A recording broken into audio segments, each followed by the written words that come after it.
Hey, this is Elandis again with another lesson video. And this one is going to be lessons to the next or to the future landlords part dos.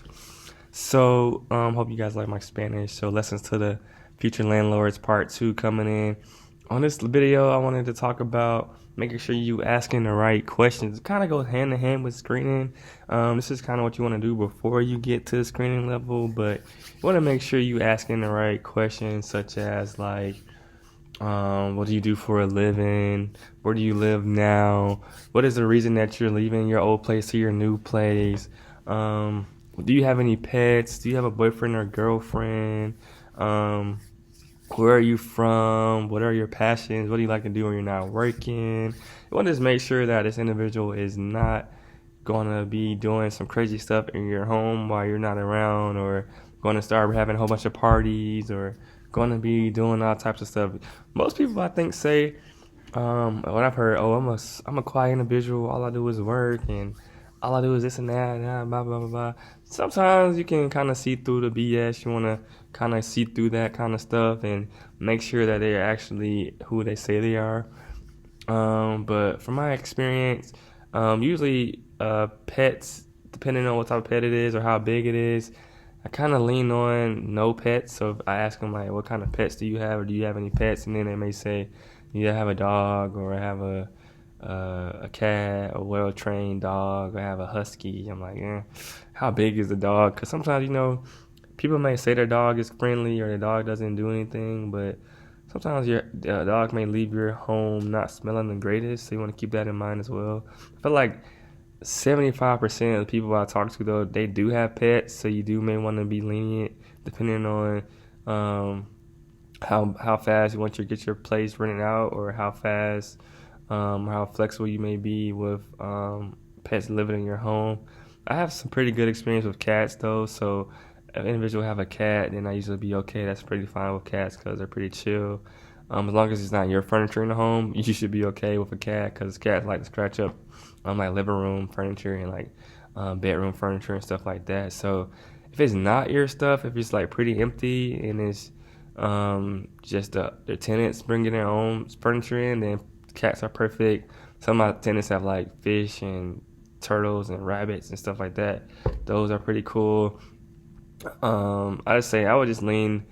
I'm a little skeptical about dogs. So if a tenant has a dog, and that's depending on what you want to do, and depending on if you do like a boarding house or a straight, the whole entire home, then asking if they have a girlfriend or boyfriend or spouse is pretty important, because you may not want. So you have 2 rooms available, and then one room is a couple, and one room is not a couple. I feel like that kind of dynamic throws it off a little bit. It can cause issues. So being sure that if they have a couple, or their couple is planning on moving with them, usually you can kind of see if they say we want to come check it out. It's like, who is we? So usually those people who say we have some type of spouse or significant other that they're living with or trying to move in with. So like I said, but if you have a house that's full for rent, you want to get spouses that are pretty good to have that dual income, that they can help split the rent. So if you're doing a boarding house, it kind of might throw the dynamic off a little bit. So be sure you're asking those type of questions.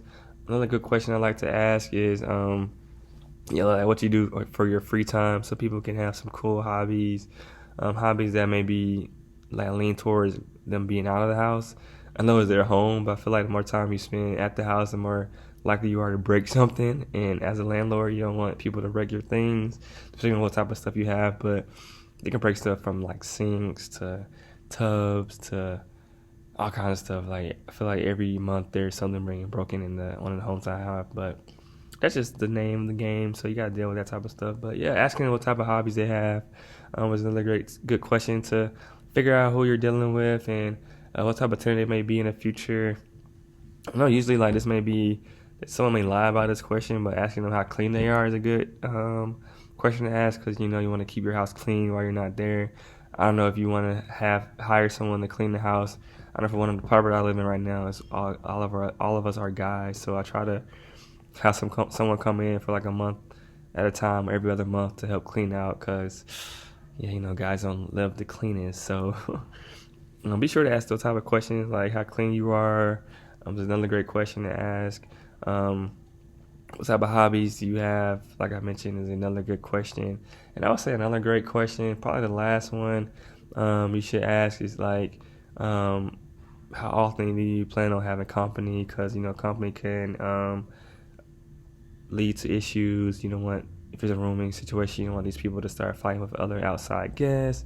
But if usually you give them freedom to do whatever they want to do because they are paying rent, but you want to just lean towards that type of, make sure it's a safe environment for everyone who's living at the home. So be sure you ask that question. Like, company is cool.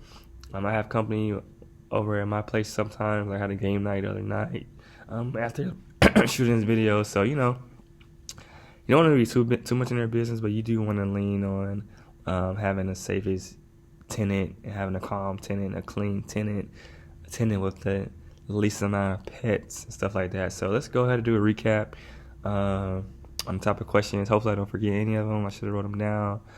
Do you have any pets? How clean are you? Do you have a spouse or a significant other? Another great question is, how often do you plan on having company? What are your hobbies? Another great question is probably like, do you have like I mentioned in the last video, do you have a transportation? I didn't talk too much about that, but I kind of touched on it in the last video. But a means of transportation is like super important. Like I mentioned, finding the right tenant is very, very, very important step in the process. Like I mentioned, it's kind of like finding your significant other. It's like finding a great job that matches you.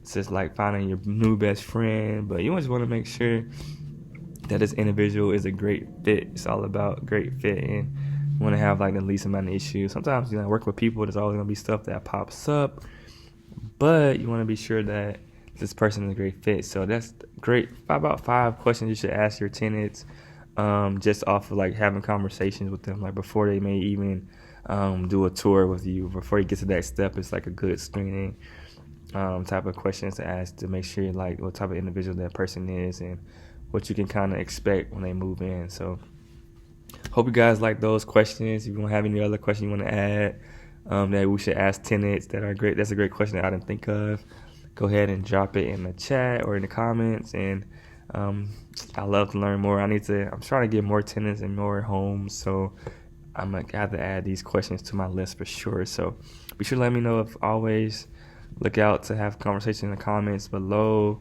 and hope you guys like the video, and I'll be setting up a next one pretty soon. So thanks again for listening to Future Landlords Part 2.